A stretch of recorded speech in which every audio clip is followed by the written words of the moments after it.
We're going to look at solving quadratic and exponential equations. We're going to start off first, though, by looking at the change of base formula. The change of base formula in general states you can take any base that you have and change it to a different base. The different base you change it to doesn't really make a difference. Typically, we're trying to change it to something that we can use in our calculator. So for the most part, you're going to go ahead and take this and change it either to a common log or to a natural log. So for the most part, either one of these bottom ones are really what you'll be using for your change of base. But in general, we have the top one up here. So to do the change of base formula for this one down here, log base 2 of 20. You could either change it to a common log and go log of the 20 over the log of the 2,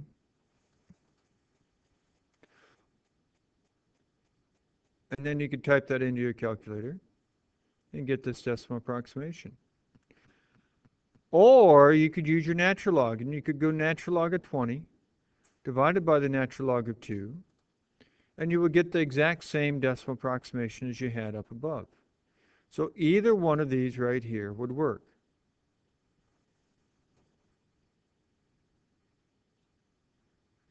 Now, does this right here equal this? The answer is no. Remember, on the right side, your log of two things divided. Our properties of logarithms would say take the log of the top one minus the log of the bottom one.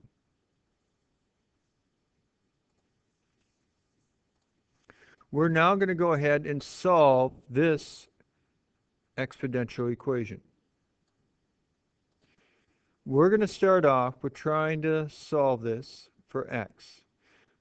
We've looked at problems at the beginning of the chapter where we tried to get the same base on each side. Here we have a 2 squared. Here we have a 5. Earlier in the chapter, we tried to get our 4 and our 5 into the same base. However, there's no way we can rewrite our 4 and our 5 to get the same base. So, since our variable's in the exponent, we have to use logarithms. So I'm going to go ahead and apply a log to each side. And in this case, I'm going to apply a common log. So it's log base 10, so I'm not writing the subscript. Well, you might think it looks more complicated. Well, it does for right now, but it helps us. Now, you should remember, what happens when you have an exponent after a logarithm?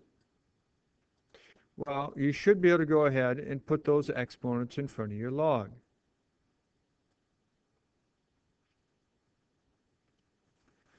Then all we're going to do is distribute your log through to each term into your parentheses. And we're going to do that on each side.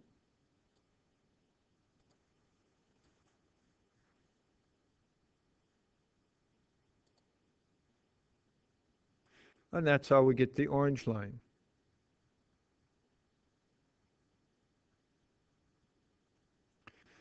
Next, we're trying to solve it for x. And we have an x on the right side, we have an x on the left side. We need to get all the terms with an x in them on one side all by themselves. All the terms that don't have x's need to be on the other side.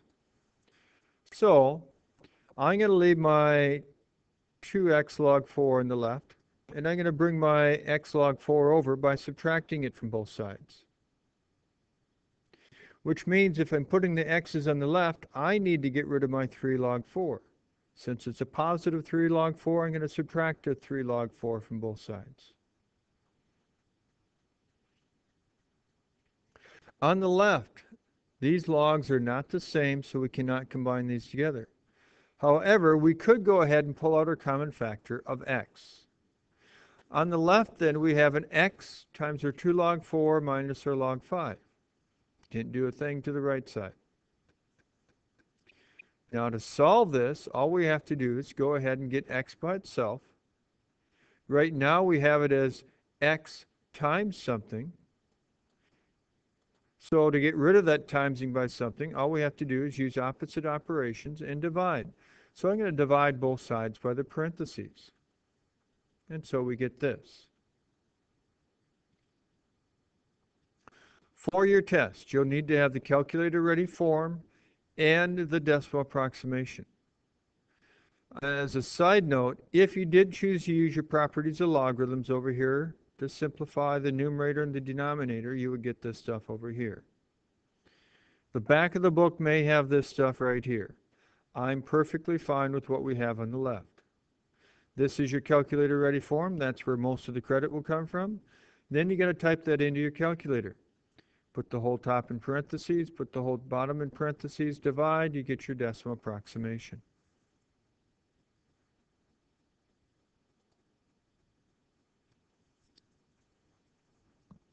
Here's a logarithmic equation. It's just like what we looked at yesterday. Not everything has logs, so that means you got to get all the logs on one side. I'm going to choose to take the logs to the left side, so I'm going to subtract this from both sides. You have a log minus a log. When you have a log minus a log, you need to go ahead and write it as one log and then divide what's afterwards. So I need to take this divided by this. Once you have it written as one log, then you want to go ahead and put it in the other form. Now, remember, your base right here is not written. It's assumed to be base 10. So you're going to want to go ahead and take your base of 10, swing it over. When you swing it over, it hits the 2 up as your exponent. And then when you do that, your log drops. Now we don't have any logs left. We're going to solve it just like a normal equation. The fraction equaling to a fraction, so you can cross multiply, taking this times this, and this times this.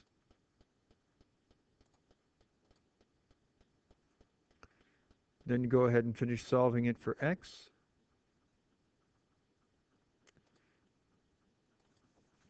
And we get 301 over 195.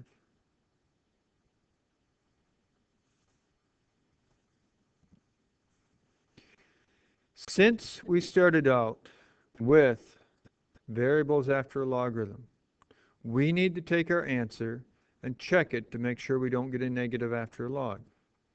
This right here is a little bit more than 1.5. If we tried something a little more than 1.5 times 5 plus 1, that would be positive. A little more than 1.5, so it'd be a little bit more than 3 after you double it, minus 3 would still be positive. So yes, your 301 over 195 works.